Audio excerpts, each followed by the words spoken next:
Hi, my name's John Stewart. I'm just going to give a bit of a demonstration on how to gain more control of your horse. What I'm going to do is teach the horse cues to control its nose, shoulders and hips. If we can control the horse's nose, shoulders and hips, we control the whole horse.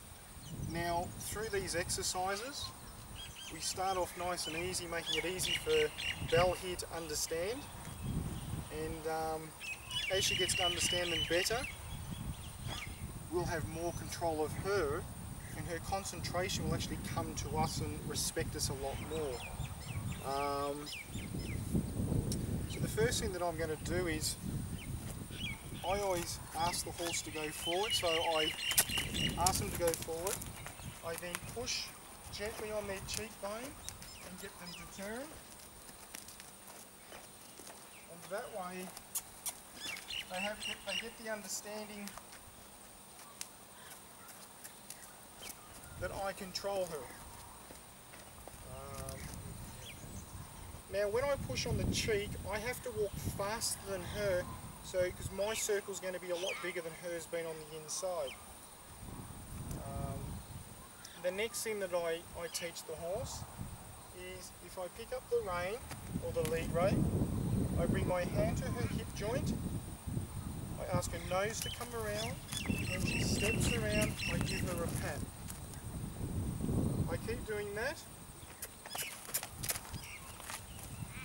till she gets very good at it.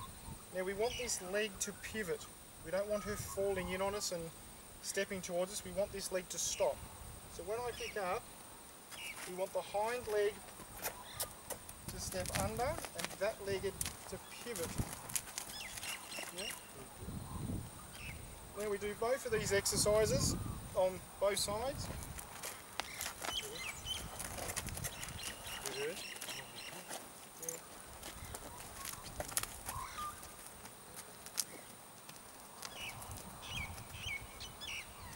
Pick up the nose and bring it to the hips. Good.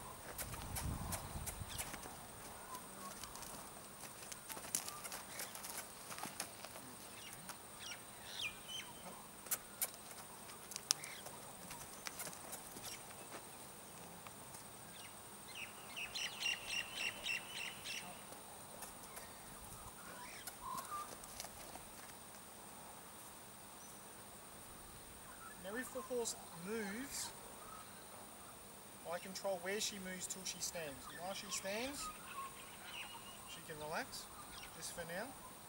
And then when she starts to move, I control where she moves by either pushing on the nose, pulling her nose to her hips, pushing on the shoulders. Now we teach these because in a minute I'm going to pull out something scary just to teach her to turn and face a scary object and not flee. So we want to be able to control the nose to turn and face me. So I want to be able to pick up when she moves her hips over. I want to be able to ask the shoulders across, ask the hips over.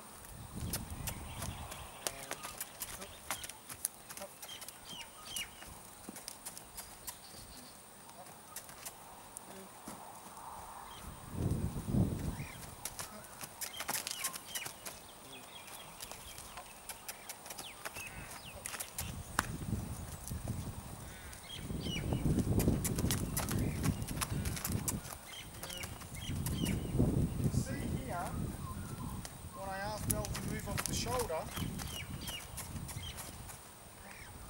actually step sideways and away from it. So she's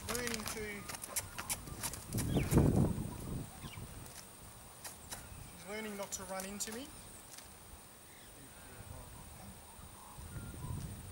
Now at the start I use a dressage whip. It's not to hit her, but it actually helps guide her away. I use it on the rump to say go forward. So when they're learning, to make it easier, I can start to say move along, go forward, over. And when they start to get the idea of it, I get rid of the whip and I just use my body language. So I look at the shoulder, I say get off, move up to the hips, bring the nose over, get the shoulder off, get the hips forward, the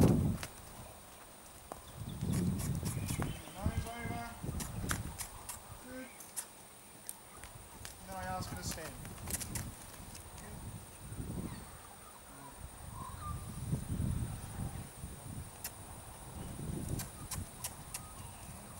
What will happen is,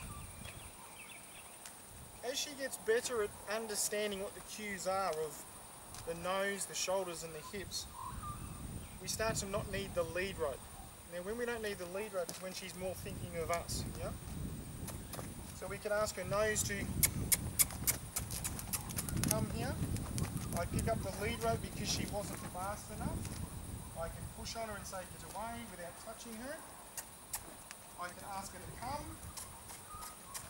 and then we don't need the lead rope, and I can start to lead her better.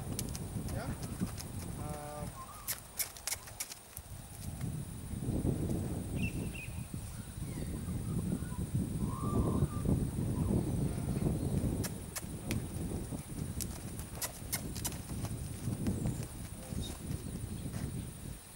So when it comes to floating, if we can control the horse's body,